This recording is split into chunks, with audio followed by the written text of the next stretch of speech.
Beleza? Com todos presentes, vamos começar a nossa aula de hoje. Espero que todos João, vocês então estejam você não bem. é o João, você é Diego. Sou o Diego. Prazer, Diego. Vamos começar a nossa aula de hoje, então. Espero que todos vocês estejam bem. Esteja tranquilo nessa tarde. E, bom, vamos lá o nosso convite, nossos recadinhos costumeiros de que todas as nossas aulas elas são gravadas. Então, se você, porventura, tiver que sair mais cedo e perdeu essa aula maravilhosa da Eliana, que ela vai dar daqui a pouquinho, ou qualquer outra aula passada, está todas gravadas e no canal do Movimento da Fraternidade, numa playlist com o nome do estudo.com. Então, é só entrar lá no YouTube, Movimento da Fraternidade, na playlist estudo.com, que todos vão estar lá certinho. E aproveite também, caso você está assistindo nesse momento pós-aula, deixa aí seu like aí, fácil. A Mônica entrou, ó que beleza. E por ela entrar atrasada, eu vou pedir para ela fazer a prece inicial. E aí, Mônica, boa tarde. Como é que eu sabia que ia acontecer isso, hein? Eu ando numa sintonia com o Diego. Oi, Eliana. Prazer tê-la conosco. Oi, turminha toda. Então, tá bom. Então, vamos fazer a nossa prece para começarmos muito bem a aula de hoje. Sempre agradecendo por tantas oportunidades e especialmente agora, por mais esta, em que teremos esta possibilidade de nos envolvermos com reflexões, com ensinamentos, que certamente contribuirão muito para o nosso autoaprimoramento que tanto precisamos realizar. Eu peço a todos os queridos companheiros do plano encarnado que busquem se manter muito atentos para promoverem o devido aprendizado e também para que possamos manter este ambiente vibracional que é único, que envolve os nossos lares, que abre as portas para a espiritualidade estar conosco e nos unindo a todos. Então, com muita alegria por mais esta oportunidade, nesta bela tarde, vamos dar início à aula de hoje do nosso estudo.com. Que assim seja. Que assim seja. Graças a Deus. Temos conosco hoje ela, que é voluntária e madrinha da Fraternidade Sem Fronteiras. Eliana, boa tarde, tudo bem contigo?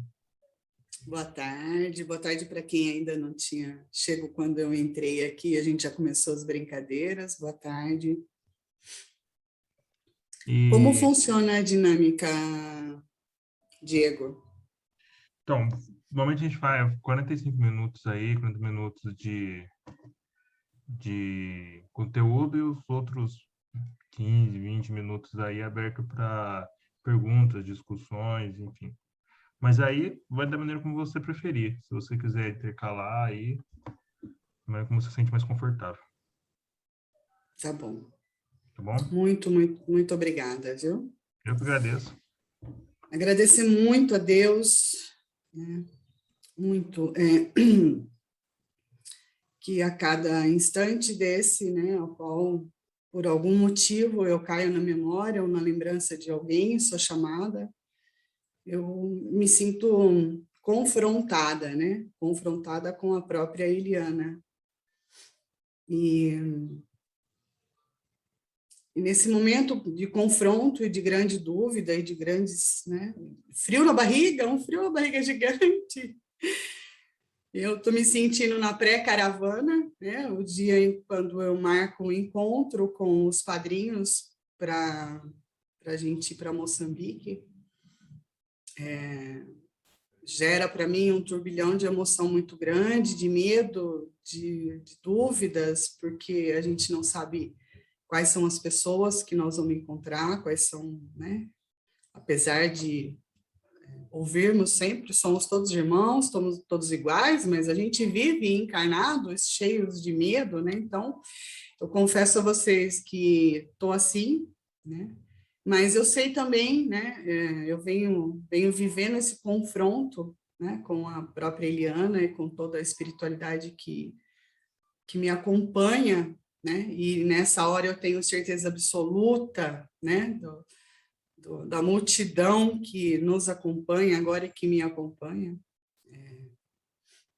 e que eles então me ajudem nessa hora a me intuir, que eu seja de alguma forma um instrumento, né, de que seja apenas uma frase, uma palavra, né, de conforto, de consolo, de amor, né?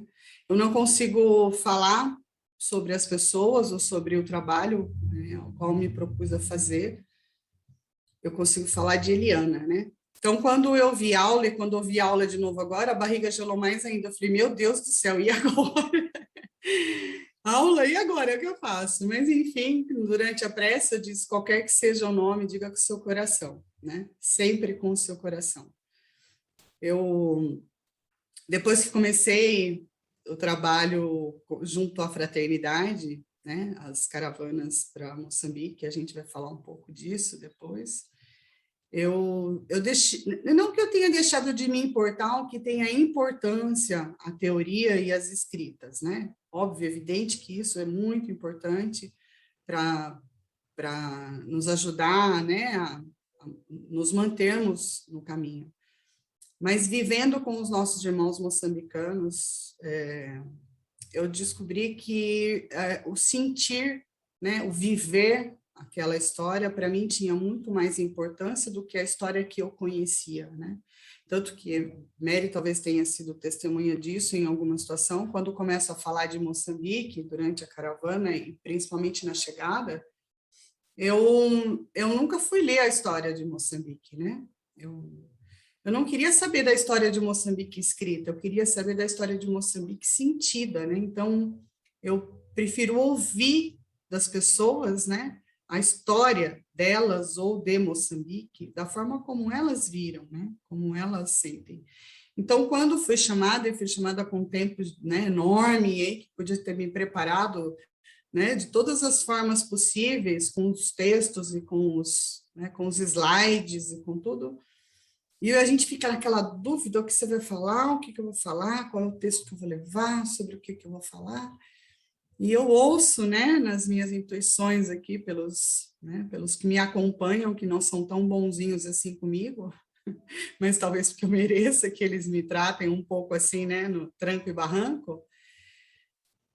Fala com o seu coração, né? Qualquer coisa que você vai ler não vai ter muito sentido se não tiver plantado no coração. E hoje de manhã ouvindo, né, ontem à noite num trabalho, ouvindo uma frase de Padre Pedro, que é um padre que está em Madagascar, né? Wagner esteve com ele durante um tempo, né, para entender o que aquele homem estava fazendo há 50 anos em Madagascar. E o Padre Pedro ontem disse nesse vídeo, né, as coisas precisam vir do coração, né, ainda que elas não tenham as palavras bonitas, né, as melhores lições, os melhores conceitos, as frases mais profundas, mas se ela vier do coração. Então, tudo que eu disser para vocês hoje aqui, e começo, né, e sinto que vai ser do coração, porque a emoção começa a tomar conta, né, então a gente de vez em quando engasga aqui, dá um enrosco, porque eu sei que todas as vezes que eu sou confrontada junto à Eliana e à espiritualidade, ela me leva para dentro, né? Então, qualquer coisa que eu diga aqui, ela está saindo única e exclusivamente do meu coração e com nenhuma intenção, né, de ensinar nada a alguém, apenas dar o meu depoimento, o meu testemunho, né, e que de alguma forma isso possa conectar o meu coração com o coração de vocês, né?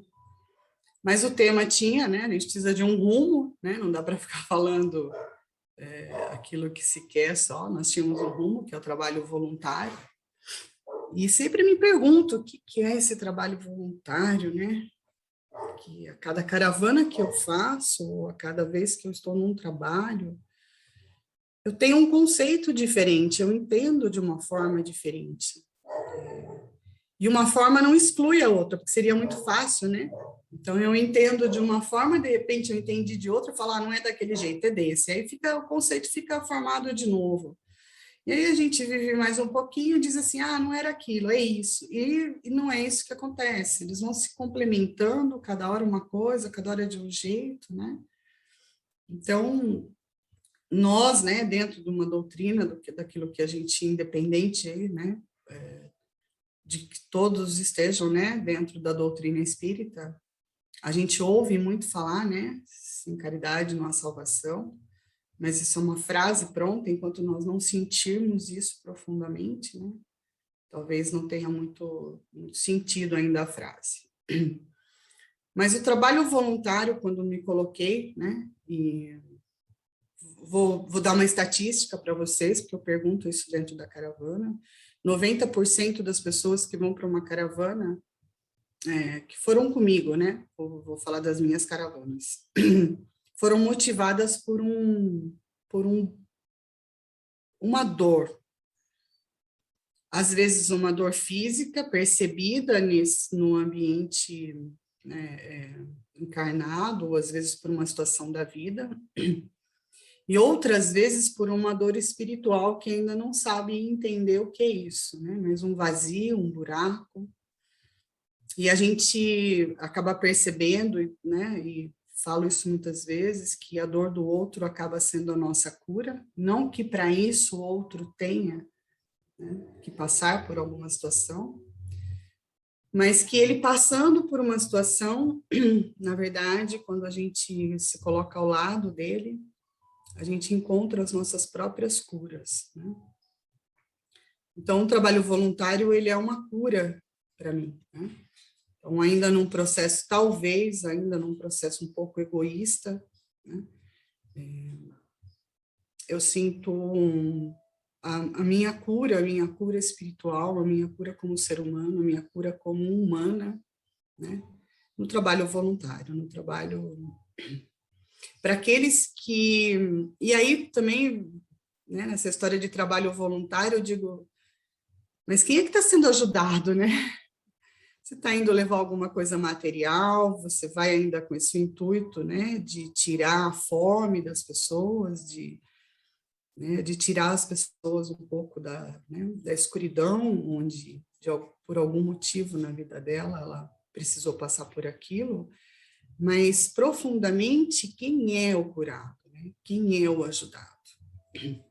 Então, o trabalho voluntário não sou eu que faço, são eles que fazem por mim, né? Porque automaticamente, se eu estou lá com eles e recebo tudo isso que eu recebo deles, que eu ainda não consigo mensurar, não consigo entender, eu não consegui ainda com nenhum conceito né, escrito, falado, ou estudado, ou até espiritual, né? Eu não consigo entender, né, o que aquelas pessoas fazem dentro da gente, né? Mas eu tento, né, ainda assim entender muito, imaginar de que eles resgatam a minha humanidade. Naturalmente, somos humanos, mas esquecemos disso por uma série de motivos durante a nossa vida. E quando a gente se confronta, né, quando a gente se põe do lado desses nossos irmãos, eles nos tiram de lá de dentro, parece que vão rasgando a nossa alma, né, tirando aquelas cascas, os conceitos que tinha, o tanto que eu sabia, né, tanto que, nossa, né, como você sabe muito, e aí, né, quanto você sente de tudo isso que você sabe? Aí eu sinto meu barraco ficar bem apertado, né? Eu sinto os conflitos, né, internos. E Wagner diz uma coisa muito bonita, que tantas coisas que Wagner diz, mas a cada instante ela tem um significado diferente, né? Quando a gente faz um trabalho na África, especificamente, vou falar da África, é como se nós voltássemos mesmo para o útero, né, da nossa mãe. né, da Mama África. E ali dentro nós fôssemos de novo gerados, né, agora mais humanos, né, olhando para esse irmão não mais com um olhar, né, com um olhar físico, né, com um olhar daquilo que a gente vê, pobreza, miséria, fome, mas com o olhar do coração, né? Eu preciso deles e eles precisam de mim, né?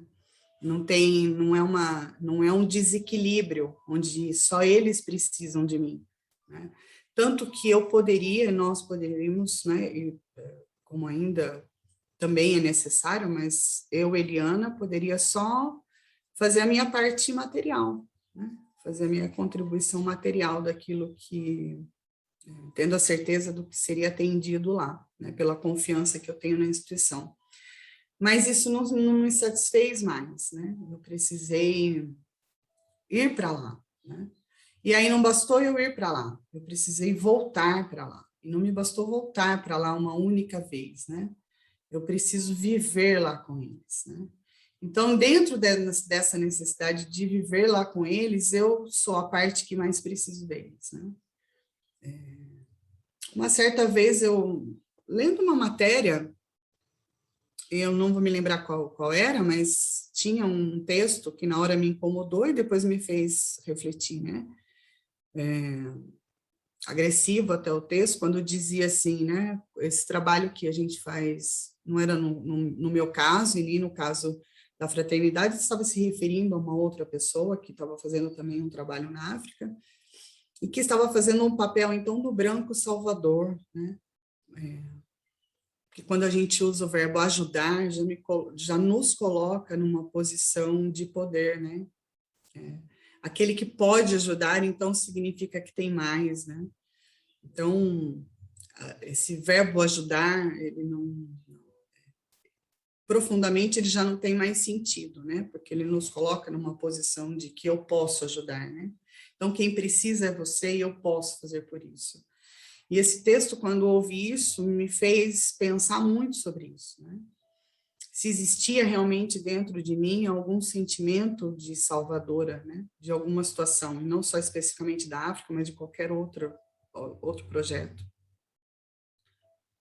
E eu encontrei um salvador, né? Na verdade, encontrei, sim. Existe uma relação de salvador e salvado, né? São eles que me salvam. Foram eles estão me salvando, né? Eles estão devolvendo essa minha humanidade, esse meu jeito de olhar, essa minha forma de olhar mais com o coração, de mais solidariedade, de mais fraternidade. Mas me vejo ultimamente também num outro conflito, né? Ao mesmo tempo que me sinto sendo salva, né, por eles, não só no trabalho, aqui na minha cidade, eu brinco que eu não faço parte do projeto, eu sou o projeto lá, porque cada vez que eu bato na porta lá, eu pergunto se a minha cama lá dentro está pronta para eu dormir lá, né? E é uma clínica de tratamento da dependência química e do acolhimento a irmãos que ainda estão em situação de rua, né? Sou salva por eles de novo, né? Não sou eu quem faço nada por eles, eles é quem fazem o que fazem por mim.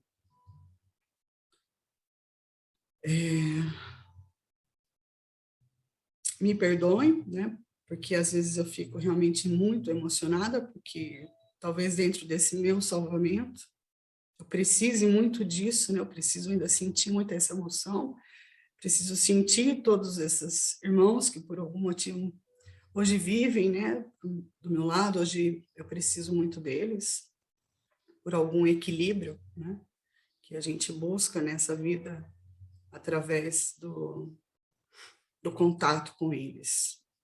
Eu fui para a África também, como os 90% das pessoas que eu acabo perguntando, também por uma dor muito grande, uma dor material, né, uma dor que eu achei até naquele momento que me colocou naquele estado de muita dor para que eu atendesse a um chamado do meu coração que tinha desde criança. E quando pisei a primeira vez, né, em Moçambique, em Muzumuia, onde é uma aldeia onde a gente chega, às vezes eu estou tentando falar de forma resumida, né, talvez por ter a relação com a Mari ali, por saber do que eu estou falando, mas se nesse meio do caminho aí surgir alguma coisa, Eliana, mas você falou e eu não entendi o que era aquilo, por favor, né? Eu não gostaria que fosse só numa aula, fosse também uma troca de conversas, interrompam na hora para que a gente se ajuste, né? Mas quando pisei, né, na primeira vez em Muzumuia, parece que eu senti o oxigênio entrando de novo, né? Eu tenho um respiro profundo, né? Como quem sente voltando para casa, né? Era minha casa, né? Eu estava na minha casa, né? Como hoje, no dia, a gente passa o dia todo cansado, às vezes com as atividades que a gente tem, chega no final da tarde em casa, sente aquele alívio, diz, estou em casa, né? Essa foi a sensação que eu senti lá. Que também me trouxe um conflito depois, porque depois como é que eu volto para cá? Né? Como é que eu volto para o meu mundo daqui? Né? E o que eu venho aprendendo com eles, né? Que o meu maior trabalho voluntário, o meu maior trabalho fraterno, na verdade não é com esse irmão que aparentemente ou visualmente se encontra numa vulnerabilidade, né? Mas com esse irmão que não sofre nenhuma vulnerabilidade aparente, né? O meu maior desafio hoje não é viver com as crianças ou com o povo da África. O meu maior desafio não é viver com os dependentes, né, por um período dependentes químicos ou com os em situação de rua. Meu maior desafio é viver com as pessoas que têm a mesma condição que eu, né? Que não sofrem uma vulnerabilidade aparente. Então, eu sinto que o trabalho voluntário lá atrás, no comecinho, né, ele me trouxe hoje para olhar diferente para essas pessoas que ainda ou não estão no processo ou ainda não se entregaram para essa cura, que confronta comigo o tempo todo, né, que me perguntam por que você vai para a África, o que, né? Ir para a África para quê, né? Com tanta coisa que tem aqui. Com aqueles que me dizem, você vai lá cuidar eu não gosto de falar essas palavras, mas às vezes preciso dentro do texto dessas pessoas, né? Os vagabundos, os que não fazem nada, os que, né? Fizeram algum mal à sociedade, roubaram, ou, né? Sei lá, enfim, tantas coisas que algumas pessoas sob efeito, né, do uso de entorpecentes podem fazer. E o meu confronto é como olhar para esse irmão, né? A minha solidariedade, a minha fraternidade precisa ser despertada para essas pessoas, né? Eu confesso a vocês que eu ainda não consigo na totalidade, mas eu já estou no processo de me perguntar isso, de me questionar sobre isso. Esse é o difícil. O difícil é eu confrontar com um de vocês aqui, ao qual tem um conhecimento da teoria, né, faz estudos, e não, claro, não vocês, né, do grupo, mas e tem a mesma condição que eu, já leu as mesmas coisas que eu, vivemos coisas muito parecidas, né? Mas estamos naturalmente em processos diferentes. Isso não significa nem que eu esteja mais adiantada, né? Algumas pessoas dizem assim: acho lindo o seu trabalho lá na África, eu te admiro muito por isso. Eu brinco falando, me admire, eu só estou estou me ajustando com os meus débitos. Então, se você não sente necessidade ainda de um trabalho voluntário, fraterno, né, humanitário, talvez é porque você não tenha tantas dívidas como eu tenho, né? Tantos resgates como eu tenho, né? Então, eu não estou numa situação melhor que você, né? Talvez eu esteja numa situação já de, pelo menos, eu estou cumprindo, né? Tentando aí dentro do meu plano resgatar aquilo que eu puder durante esse período curto que eu estiver por aqui, né? Sentir, fazer com que o meu corpo sinta as emoções, né, das necessidades do meu espírito. Então, hoje vivo numa reflexão de como lidar com essas pessoas. Por que é muito bom? Mary talvez possa confirmar isso. É muito fácil ir para a África, é muito fácil viver na África. Porque mesmo que você chegue lá endurecido, né, cheio de conceitos, cheio de crenças, travado, as crianças e as pessoas vão tirar você de lá de dentro, né? Elas vão fazer com que brote dentro de você os melhores sentimentos que nós temos e, por vezes, adormecidos, né? Então, é uma delícia ficar lá, né? A gente fala, é uma colônia espiritual de tratamento né, intenso. Mas uma hora a gente precisa voltar. E aí volto para cá, mas espera, eu senti tudo isso que eu senti lá, eu sei o que eu sinto, eu sei o que eu quero lá, e quando eu chego aqui, eu entro nos meus confrontos com as pessoas daqui, né? Com quem? Com a família, né, com as pessoas que trabalham com a gente, com os amigos, com pessoas que às vezes a gente, né, materialmente, né, percebe que poderiam fazer alguma coisa para melhorar um pouquinho junto com a gente, né, e não transferindo essa responsabilidade, mas junto, e ainda não entenderam. São essas pessoas ao qual hoje eu tento e eu me esforço, né, para tornar tudo que eu aprendi com esses irmãos, né, a ser também com esse outro irmão, porque, né, eles não são diferentes, eles estão em estados diferentes, né? As pessoas que não são tão vulneráveis materialmente, talvez sejam vulneráveis espiritualmente, né? E por seus milhões de motivos, né? Então, hoje me coloquei nessa reflexão, né? É muito fácil viver na África, é muito fácil eu viver dentro da Casa Padre Pio, que é onde eu vivo. E a Casa Padre Pio também com essa filosofia de sem fronteiras, porque é uma casa religiosa católica, né? Onde me aceitam também com uma filosofia, com uma doutrina espírita, né? Então, abre-se, né, as portas do céu e diz assim, não quero saber quem é, né? Qual foi a Bíblia que você leu, que cor ela tinha, né? Eu quero que você venha junto trabalhar. É fácil ficar lá. Quando a gente entra em um ambiente, né, de aconchego, de acolhimento, de humanidade, ali naturalmente a energia daquele lugar é assim. O difícil é quando eu tenho que sair de dentro da casa e voltar para o meu ambiente de empresa, né? Para o meu ambiente aqui fora, para confrontar com as pessoas que eu amo, né? Eu amo também, né? Biologicamente, fazem parte da minha história, e confrontar com essas pessoas, né? Esse é o meu grande desafio, né? Porém, me colocou nesse desafio o trabalho voluntário primeiro com esses irmãos, né?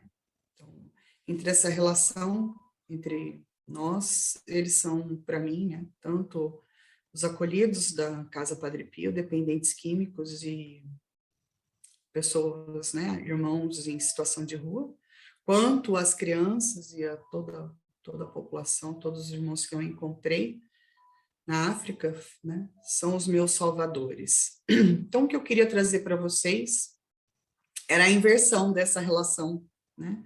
Quando diz assim, como é que é um trabalho voluntário, né? Eu falo deles, a gente vai precisar perguntar para eles, né? Porque eu sei dar o meu testemunho do que eles fizeram comigo, né? E aí as pessoas dizem também assim, esse trabalho transforma, né, as pessoas. Não, esse trabalho não transforma. Eu vivia transformada por um padrão que era o meu meio, né? Tinha que estar, né? Para ser aceita aquele meio, eu tinha que ter um padrão de comportamento e de Eliana, né? Então, o que eles fizeram? Eles só foram buscar lá dentro de mim a Eliana de verdade, né? Então, não foram eles que me transformaram, eles me trouxeram, né, mais próximo da minha verdade, né? Independente de qual seja a verdade de cada um, mas da minha verdade, né?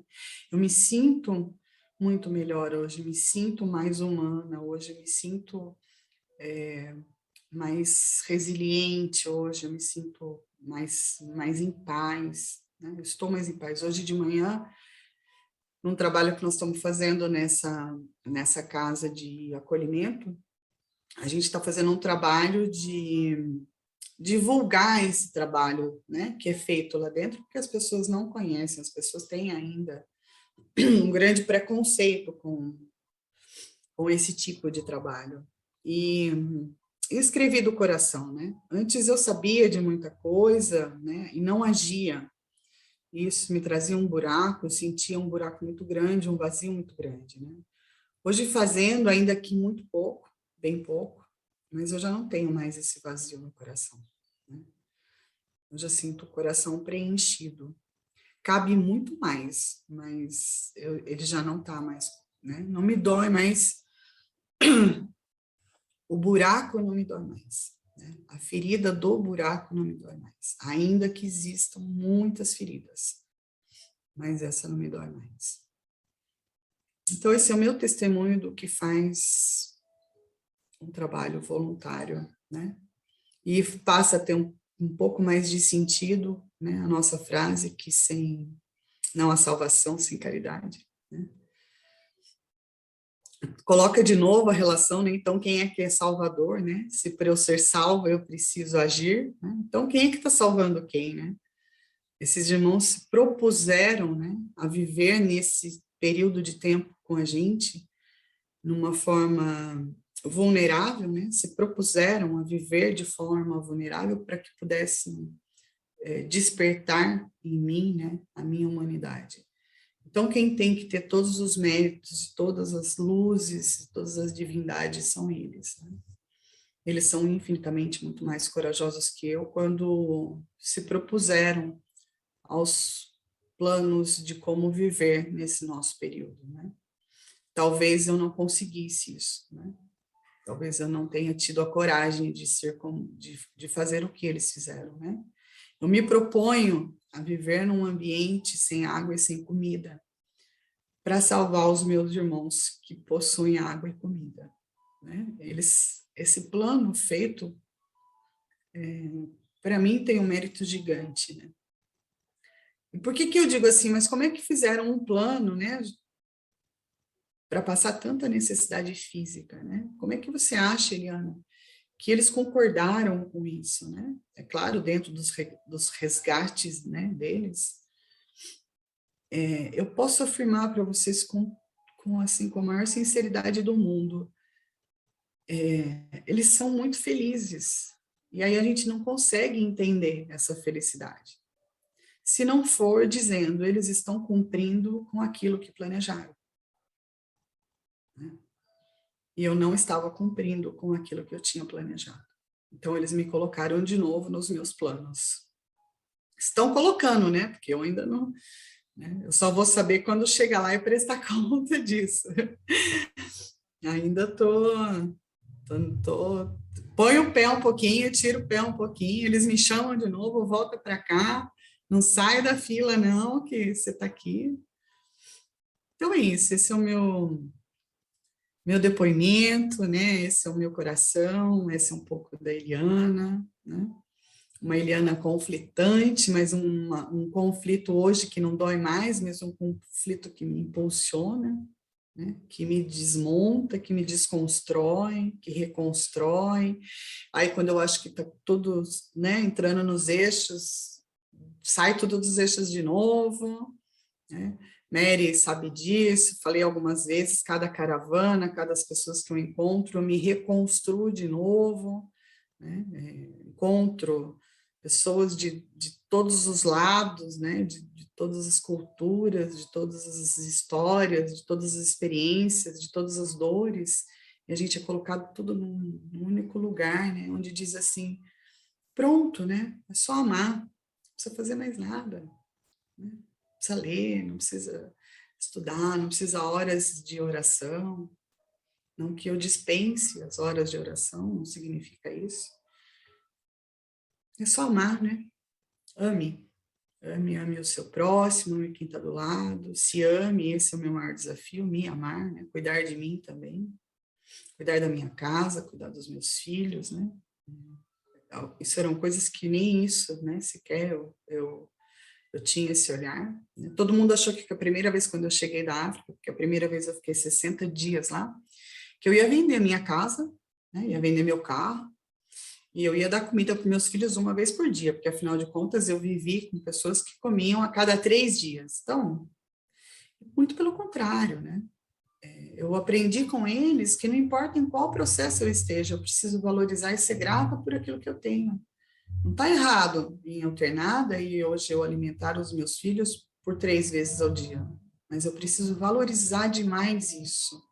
Né? Eu estou sendo abençoada, eu já fui colocada numa condição, talvez por covardia lá no meu plano espiritual, de dizer, não me mande ainda para a África, eu não dou conta ainda, me manda lá para o Brasil, me coloca numa situação de classe média, porque eu ainda não consigo.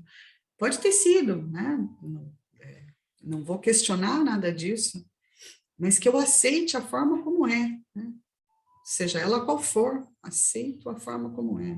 Não busco mais uma outra forma, né? Não fico olhando, eu vou ficar bem, eu vou fazer quando eu puder, quando eu me aposentar, quando eu tiver dinheiro, quando sobrar o dinheiro, quando sobrar um tempo, eu passo lá para ver. Não, eu vou inserir todos os processos dentro do que eu tenho agora, né? Do hoje. O agir agora, né? Esse padre Pedro também, e ouvindo esses dias, também uma palestra do Wagner, já sabemos de tudo, faz 2021 anos, né, que estão nos dizendo o que fazer. Né? Chegou a hora de fazer, né? Qualquer coisa, um pouquinho de cada um de nós, transforma o mundo, né? Um pouquinho, um pouquinho. Né? Um tempinho, aquilo que você conhece, aquilo que você sabe, né, ou compartilhar. Hoje a rede social, né, a gente fica aí muito focado, às vezes, no lado ruim da rede social, mas a rede social tem uma importância gigante quando a gente quer divulgar o bem. Então, vamos aproveitar todo esse potencial, né? Vamos divulgar, vamos falar, vamos compartilhar, vamos apoiar, né? Vamos desejar bem para as pessoas que já estão muito à frente de nós, já fazendo muito, desejar bem ao Wagner, que continue abrindo as frentes para que cada vez mais a gente possa seguir também na oportunidade.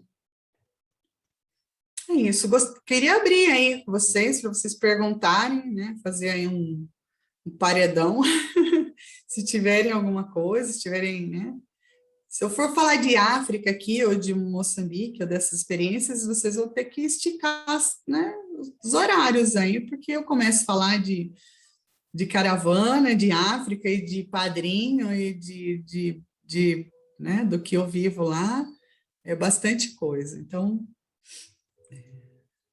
abram aí, né, se alguém quiser complementar, por favor, né, Aqui no chat complementem, me aqui já tem uns ajudem. comentários, né? Por exemplo, Eu não consegui ver. Quer ler a aí para Meire, ela mim, falou Diego? assim que eles despertam o que há de melhor em nós. Aí o João já lhe vem aqui. O que você pensa da frase? O trabalho é voluntário até o momento que você o aceita. Depois tem que ser um compromisso. Depois tem que ser um compromisso. Eu acho que, assim, eu sinto uma percepção exclusivamente minha, tá? Jamais, se existe escrita, não li. O nosso primeiro passo, né, ele é dado como uma obrigação moral, uma obrigação social, né? A gente, para ser aceito no meio, a gente faz alguma coisa de bom, né? Faz alguma coisa, que afinal de contas, mesmo que seja aquela história para que, né, para melhorar o meu currículo, o resultado, ele é bom. Quando eu faço isso, eu sinto uma coisa diferente dentro de mim. Então, eu faço um pouco mais, porque eu quero de novo sentir aquela coisa boa. E aí, mais um pouquinho disso, me faz bem ver o outro bem também. E aí eu acho que não passa nem ser mais um compromisso. Mas a gente não quer mais sair disso. Eu não quero mais deixar de sentir o que eu sinto e também sentir o prazer de ver o outro sentir. Então, acho que até o trabalho voluntário ou social ou algumas ações, ela passa por esse processo, né? Talvez lá na imaturidade, um pouco, né, mais jovem, às vezes a gente percebe um pouco da importância, né? Como usam as empresas hoje a importância, né, de fazer os trabalhos sociais para melhorar o seu marketing, para melhorar, né, a sua comunicação com o seu cliente. Eu liguei o meu notebook na tomada, só um minutinho, porque eu acho que a tomada, ela não, ele disse que ele vai desligar. Deixa eu só ver se tem algum cabo que está desligado aqui.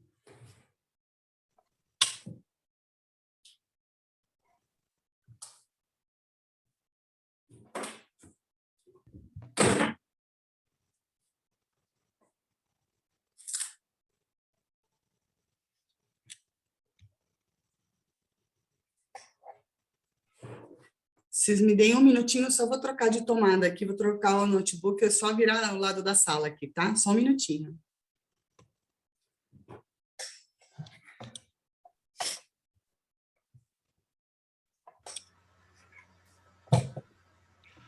Pessoal, nesse minutinho, quem quiser fazer perguntas, considerações aí, pode colocar no chat ou abrir a câmera. Ok. Meire, você participa do trabalho do Fraternidade Sem Fronteiras também? Onde a Meire não trabalha, hein, João? Faço outra pergunta para você. Já voltei. Já troquei aqui o lado da tomada. Oi, João. Já... Oi. Eu sou voluntária de Madrinha, mas não tenho o nível de envolvimento que a Eliana tem. Mas, emocionalmente, é um projeto que me tomou de uma forma que, para mim, foi surpreendente. Eu inicio o trabalho do Fraternidade Sem Fronteiras em Belo Horizonte, onde teve o evento aqui no Mineirão, né? Tem uns 2 anos, mais ou menos. Acho que foi o último encontro presencial, acho que foi aqui no Mineirão. Foi.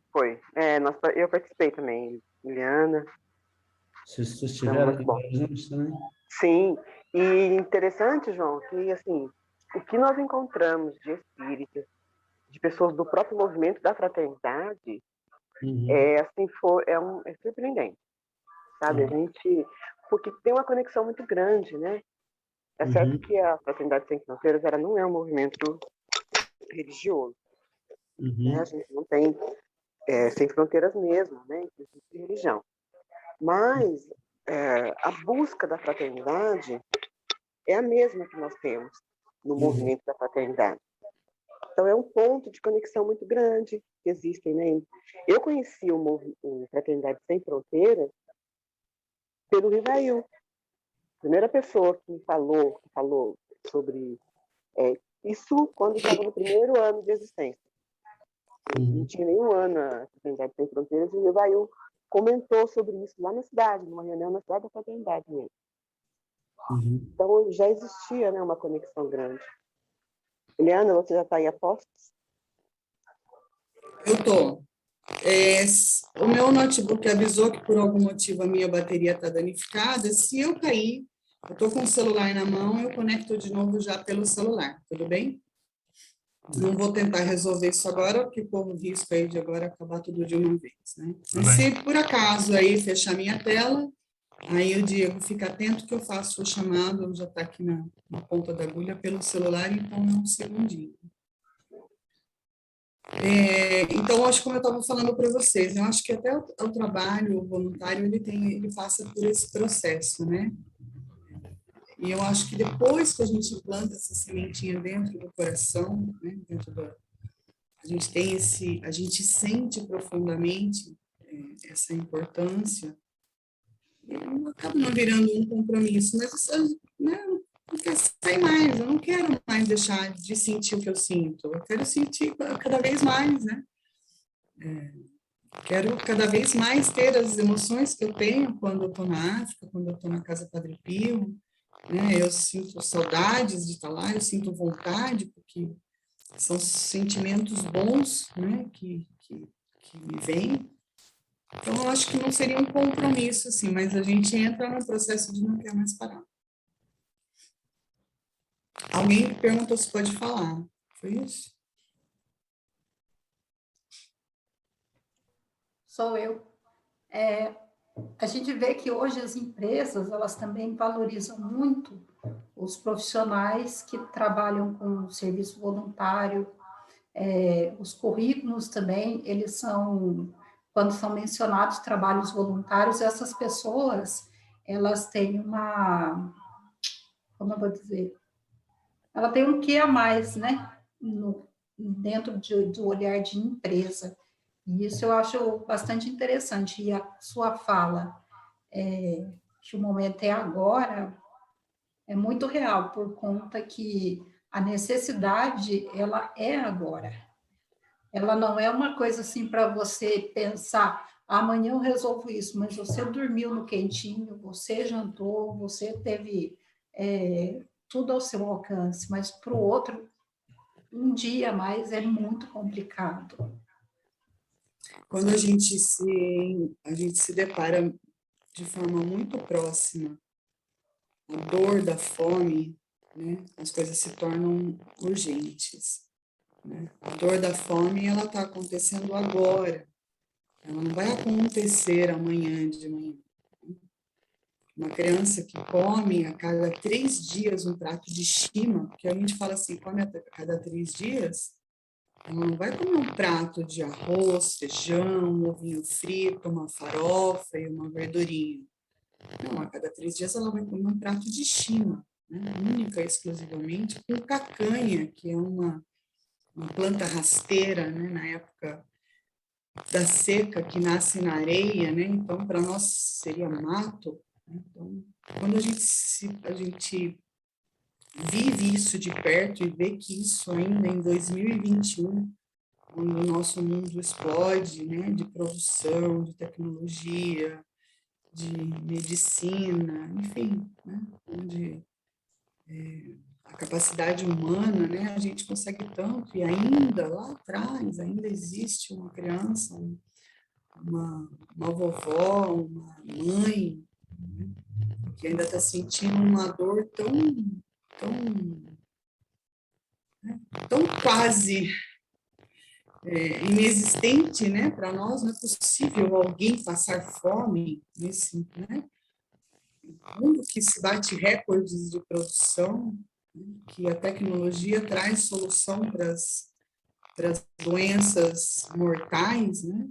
A ciência, a biologia consegue driblar, né, doenças que tomam conta, e ainda nós vamos falar de uma dor chamada fome, de uma dor chamada água. Mary viveu isso comigo, uma das coisas mais profundas, mais doloridas, e me dói muito até hoje, é quando você vai para uma aldeia, um calor de 40 graus, e eu preciso falar para a caravana, que quando for tomar água, que não faça isso perto de uma criança. Então, a gente não consegue imaginar o que é isso, assim, para o ônibus, né? A gente vai de micro-ônibus nas aldeias, a hora que te bate a sede, você precisa tomar uma água escondida. Né? Porque, assim, a gente tem uma limitação de água, a gente leva uma quantidade de água, porque os padrinhos não conseguem, eu não consigo colocar os padrinhos na mesma condição que aquelas pessoas vivem. Né? Nós estamos tantos mil quilômetros de distância de casa, eu não posso colocar ninguém em risco. A nossa estrutura física não suporta aquilo que eles vivem. Então, e nós não vamos lá para nos tornarmos fortes passando o dia inteiro sem comer. A gente não vai buscar uma força física, né, uma prova física de vida. A gente vai buscar uma força espiritual, né? A gente vai se confrontar com uma outra parte da gente. Eu preciso cuidar desse físico, desses padrinhos.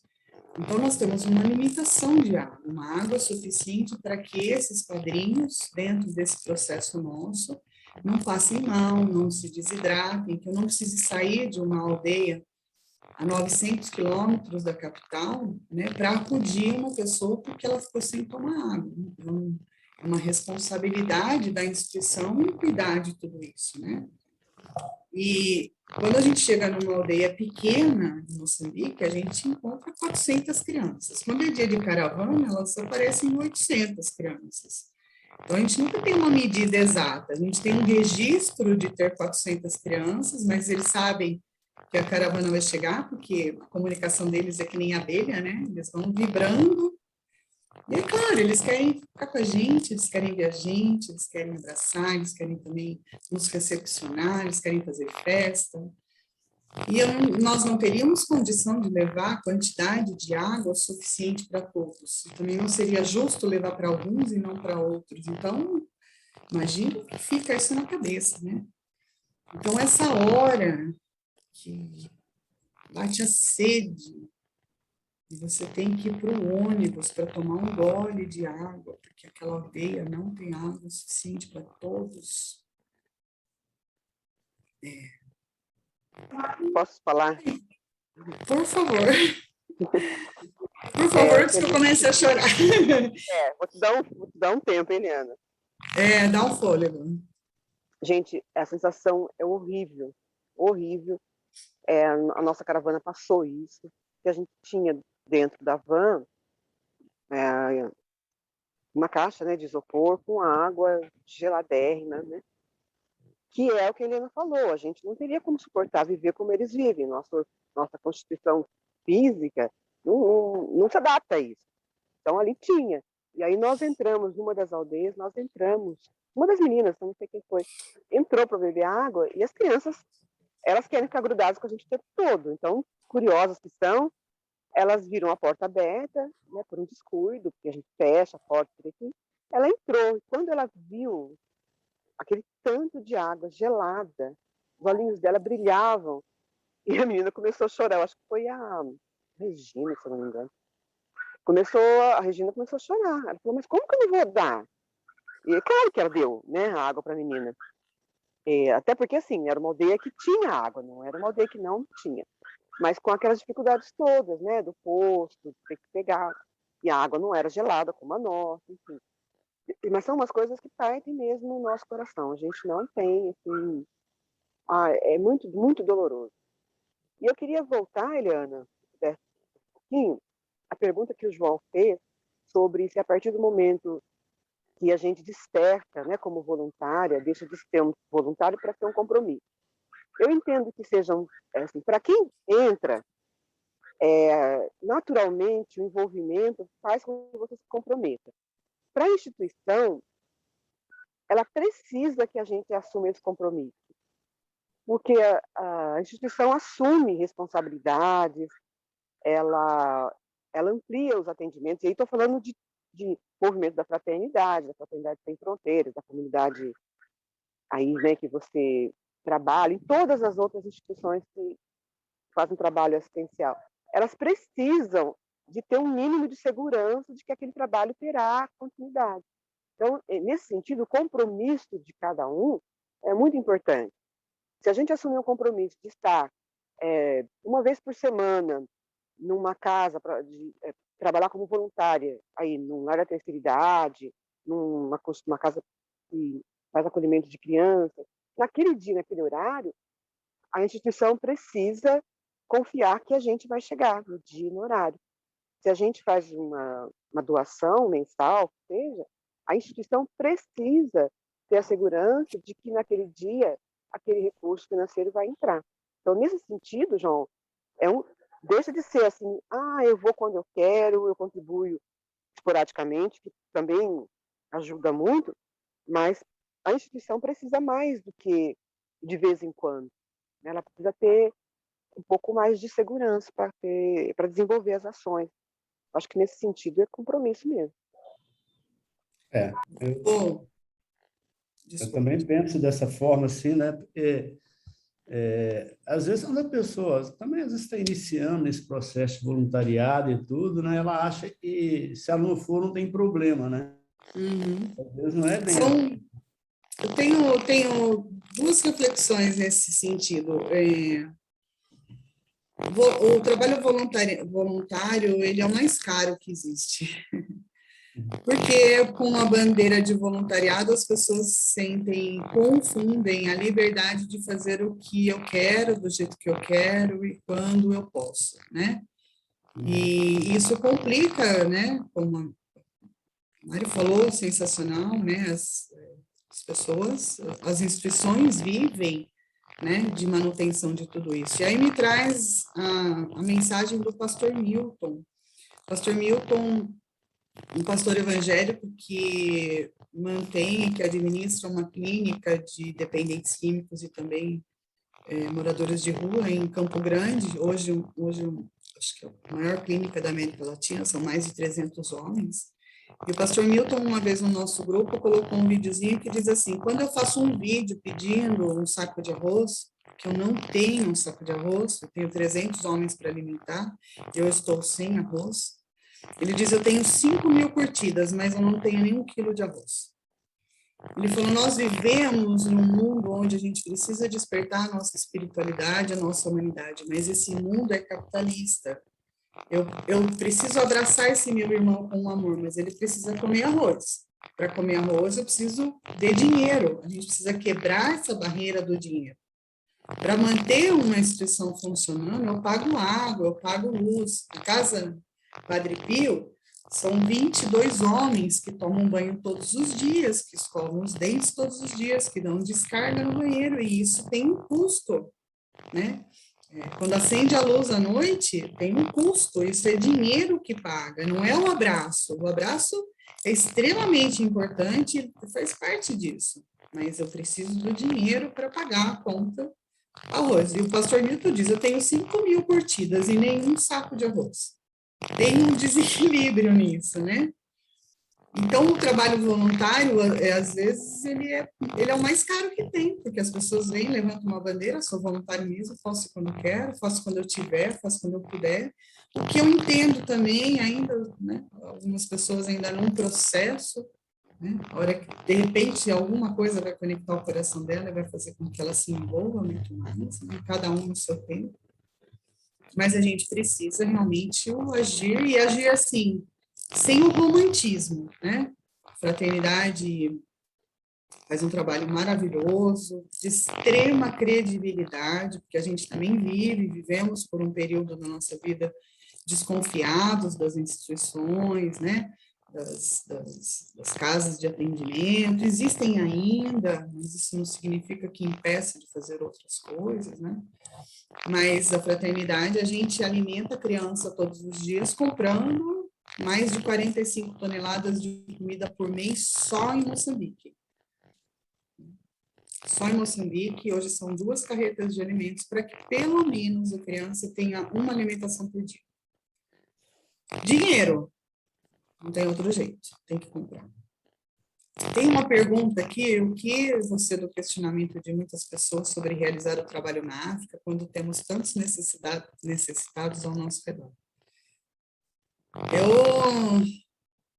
Os caras que me acompanham aí, né, os meus, nem vou falar dos meus mentores, vou falar assim, né, o cara direto mesmo, né? Deus diz assim: se multiplique.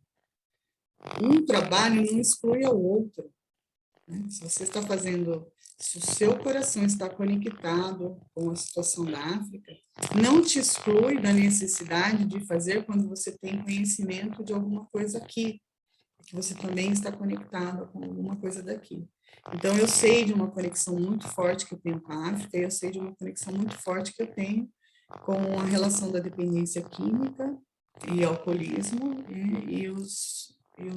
e situação de rua. Quando eu faço África, isso não está me tirando do trabalho da comunidade. Quando eu faço comunidade, não está excluindo. A gente não tem que escolher qual eu vou fazer. A gente tem que fazer aquilo que está sendo apresentado para mim, né? Porque você será cobrado daquilo que souber. A partir do momento em que eu sei de uma necessidade, eu vou ser cobrada por aquilo. Ah, mas eu já faço África. Se chegou para você a informação de que tem umas crianças aí, seus vizinhos aí que estão precisando, e você, porque faz África, né, já vai selecionar, né, se ajusta aí né, com a sua consciência, porque você foi chamado a multiplicar. Então, a minha resposta é essa: quando eu faço África, eu não excluo os que eu faço aqui eu também faço. Aliás, que eu vivo, no começo da nossa conversa, essa frase, apesar de ser muito bonita, mas ela é muito difícil, né? A gente precisa quebrar as nossas fronteiras, né? Então, é o amor sem fronteiras, começa dentro da gente, né? Não vou escolher aonde. Estou sendo apresentada para uma necessidade, eu estou sendo chamada para ela. Que eu, Eliana, entendo hoje.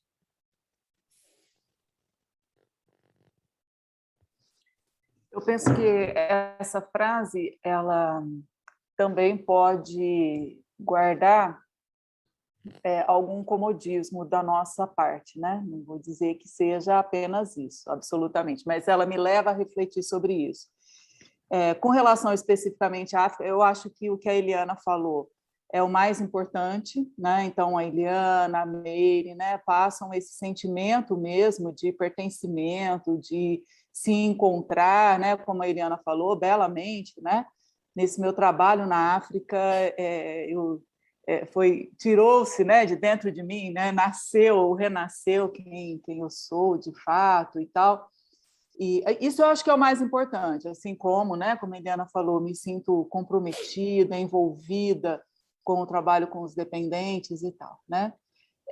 Agora, pensando assim de uma maneira mais geral, né, nós temos um compromisso com a África, né? Um compromisso moral, espiritual, seríssimo, né, com a África, nós brasileiros, né? E eu sinto assim uma certa um certo desvio, sabe? Um certo assim, uma certa preguiça, né, de encarar esse compromisso. Então, surgem questões como essa, né? Eu tenho crianças necessitadas aqui na minha cidade, eu não vou lá para a África. Nós ouvimos isso no movimento da fraternidade também, né? Eu tenho pessoas necessitadas aqui, famílias na minha cidade. Por que eu vou lá para a cidade da fraternidade, tão longe, lá em Goiás e tal, né?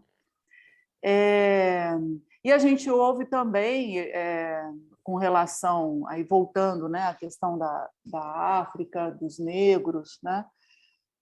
Nós ouvimos também, mas por que eu vou reservar vagas na universidade ou na empresa? Todos têm que ter as mesmas condições e tal. Só que a gente sabe que essas mesmas condições não existem, né? Então, são discursos assim vazios, se a gente for observar do ponto de vista prático, objetivo do que existe de fato na nossa sociedade, e que me parece que passa, né, por esse lugar assim da acomodação, né? Essa certa preguiça, não estou encontrando uma palavra melhor aqui, mais adequada, para encararmos as nossas próprias responsabilidades morais e espirituais, né? E eu acho importante a gente pensar nisso, porque óbvio que isso pode acontecer conosco e deve acontecer também, né? E a gente nem se dá conta, né? Certos desculpismos, assim, que vem assim, recobertos até de algo que parece muito apropriado, né? De fato, né? Vamos, se cada um acudir àquilo que está próximo, então fica tudo bem. Então, parece até que é um argumento que se sustenta, mas eu acho que tem muito mais desculpismo, escapatória aí do que realmente uma consistência. Talvez uma limitação, né? A gente ainda está muito enraizado dentro, né? Dentro da minha casa, eu levanto os meus muros, os meus filhos têm que estar bem, né? Depois eu estendo um pouquinho e o meu bairro, pelo menos os meus vizinhos, né? Preciso atendê-los. Depois eu atendo uma instituição aqui na cidade, porque afinal de contas é a minha cidade. E depois eu abro um pouquinho, eu vou para o meu país, né? Lá brasileiros precisam. Mas a gente, no Solavanco, quando faz um trabalho lá, você é tirado de lá de dentro e diz, não tem aonde, todos os lugares aonde for te apresentado, é porque eu estou te chamando para o trabalho, viu, Eliana? É o que eu sinto, né? Todos os lugares ao qual eu tenho ciência, né, por qualquer motivo, eu estou navegando na internet sem fazer nada e cai lá, né, por um cálculo do Facebook que percebe que eu faço e me coloca assim, né, uma inspeção que está... Hoje de manhã aconteceu isso, uma moça no Quênia pedindo ajuda para manter a alimentação de um orfanato que ela, brasileira, está ajudando a cuidar, com 60 crianças, ela precisa de R$10. Nunca vi essa moça, não sei quem é, mas o meu coração naquele instante diz, você está sendo chamada, né? Você tem esses R$10 na sua conta. Ah, mas eu tenho que pagar o sapato que eu comprei. Eliana, não precisa pagar o sapato, você vai pagar. E talvez uma coisa que é muito conflitante, a gente sempre fala, a gente sempre buscou tem um termo de prosperidade, né? Prosperidade, seja material, seja espiritual, financeira, e a gente condicionou essa prosperidade quando eu acumulo muito, quando eu tenho. Então, eu vou fazer quando eu tiver, agora eu não tenho. E eu venho sentindo muito isso, essa presença, né, essa prosperidade vinda, né, do lado contrário. Eu passei a receber quando eu passei a dar aquilo que eu também não tinha. Quando eu passo a dividir, fazer com mais esforço do que a sobra. Porque a sobra não é um esforço. Né? A sobra faz bem também, tá? Ok, não há problema nenhum. Eu estou dizendo de Eliana. Quando eu passei a entregar dentro de um certo sacrifício da minha vida, qualquer que seja, do meu tempo ou do meu dinheiro, eu comecei a ser atendida em todas as minhas necessidades próximas, né? Eu continuo ganhando o mesmo salário, mas hoje eu consigo fazer muito mais com ele. E aí, mas por que você fez cálculo matemático? Não tem cálculo matemático. Me perguntem como. Mas aí eu entendo. Então, foi a essa prosperidade que eu fui colocada. Primeiro entregue, Eliana, primeiro entregue. Depois eu vou ajustar a sua vida para que você esteja também tranquila em relação a isso, porque eu sei que você precisa. Mas nesse momento eu tenho um filho que precisa um pouco mais de você. Mas eu vou te atender naquilo que você precisa também. Então, hoje eu vivo uma prosperidade, né, para mim, satisfatória, né, tá bom? Mas sou toda hora chamada a dizer, vamos fazer mais? Vamos fazer mais. E aí, na fala da Mônica, né, quando ela, do que você falou, de ainda a gente encontrar essas pessoas com esses argumentos, né? Esse irmão que eu digo, esse é o cara que é o desafio para eu amá-lo, porque ele é vulnerável. Não são as crianças da África que são vulneráveis. As crianças da África passam por um processo físico, carnal de necessidade. Esse irmão que ainda não entendeu, esse irmão que ainda tem esses conceitos tão fechados que excluem, né, qualquer pessoa de qualquer lugar ou necessidade do mundo, ele é muito vulnerável. Eu, com certeza, não sei como lidar com ele. Mas, ao menos, né, eu tenho que pedir em oração que diga assim, olha, a sua parte, não é minha, eu não dou conta, né? Vai lá e se ajusta lá com ele. Mas esses irmãos, quando eu estava dizendo que o meu maior desafio é viver aqui, nesse nosso ambiente, é com esses, né? Com as pessoas vulneráveis espiritualmente ainda, vulneráveis em não ter dentro dela, né, algum despertar e ainda assim, né, questionar o despertar do outro. Não posso questionar ninguém daquilo que se faz, né?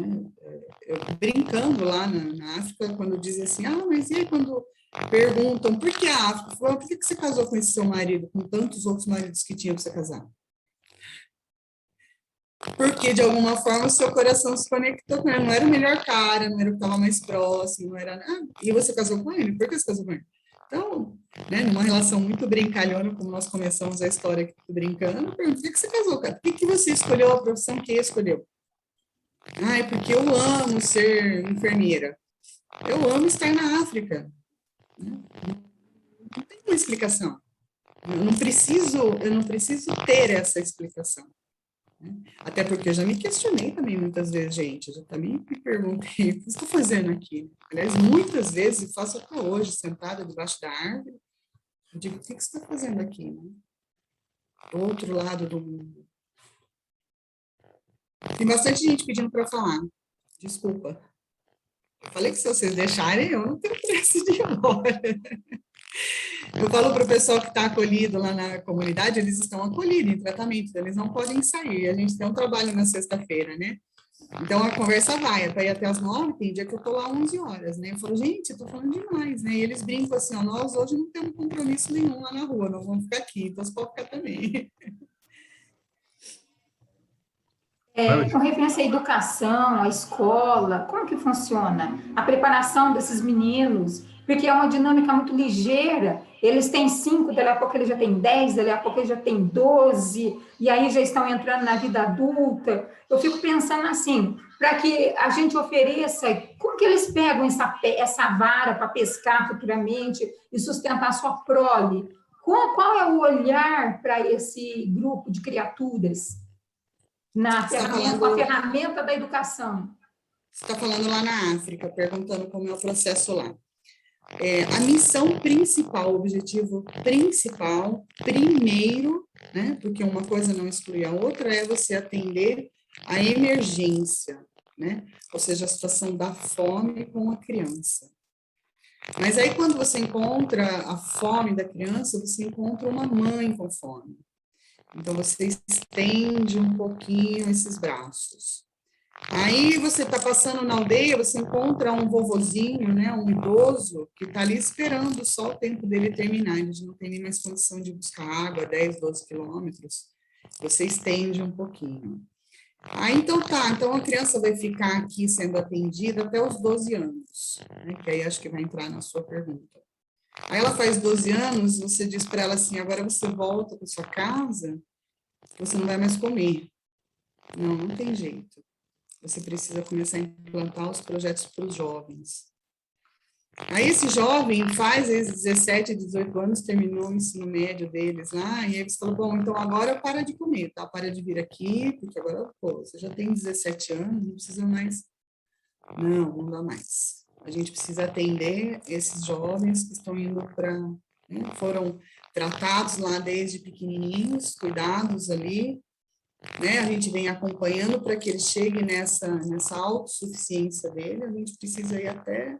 Então, hoje, a Fraternidade já atende os projetos, os apadrinhamentos das universidades. As crianças, que eram crianças, hoje são jovens e estão indo para a universidade. E a coisa mais linda do mundo é perguntar o que você vai fazer depois da universidade. Ele diz, vou voltar para ajudar minha comunidade. Esse é o ciclo fraterno. Eu recebi até agora, e agora eu vou devolver tudo que eu recebi para a minha própria comunidade.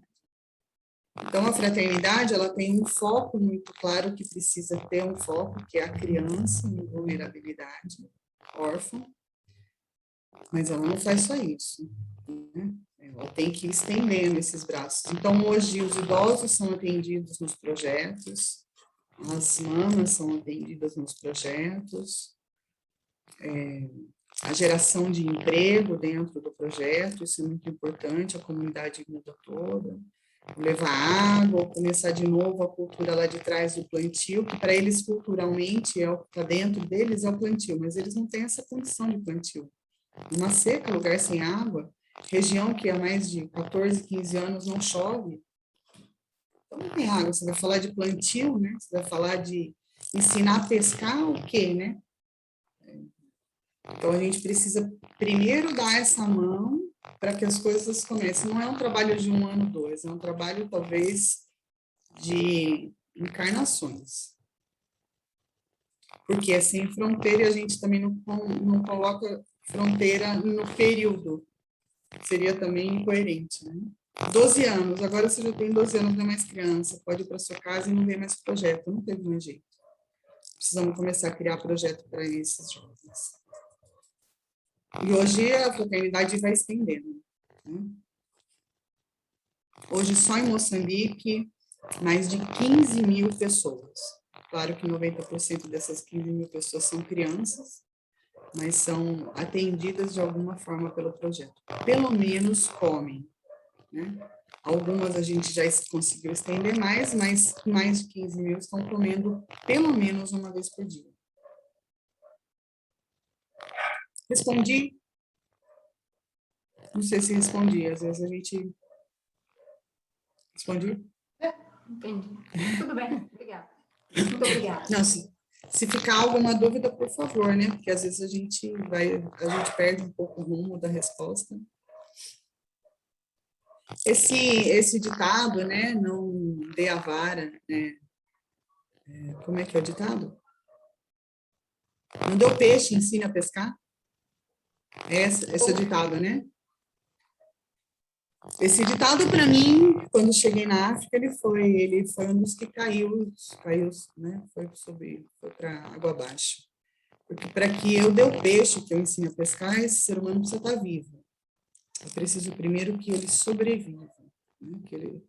Que ele mantenha a sua vida. Depois eu preciso fazer com que todo o sistema biológico e mental dele volte a funcionar, porque naturalmente, cientificamente comprovado, quanto menos alimentação, menos gasto de energia, menos exercício mental, né? Então ele vai ficando reduzido, né? Então o que a gente acha assim, eles, óbvio, evidente, eu não estou dizendo que eles têm um atraso mental, não é isso, mas todo o corpo se ajusta para aquela capacidade de energia que tem, né? Então, quando você começa a alimentar de novo, todo esse processo começa a funcionar de novo, né?